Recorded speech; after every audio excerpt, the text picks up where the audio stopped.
पैगंबरों की 4 सुनते हैं: मुसवाक, खुशबू, हया और निकाह।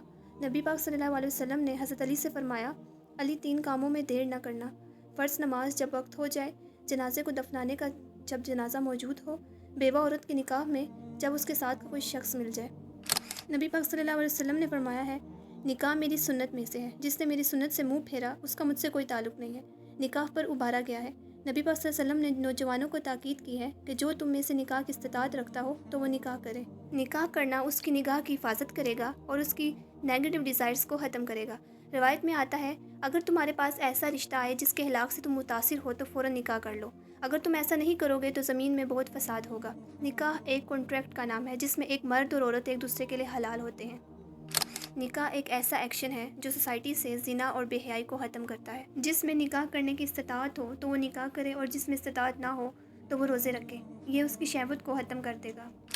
तिरमिज़ी की हदीस है, औरत से 4 चीज़ों की वजह से निकाह किया जाता है: उसके माल की वजह से, उसके हस्ब व नस्ब की वजह से, उसकी खूबसूरती की वजह से, उसके दीन की वजह से।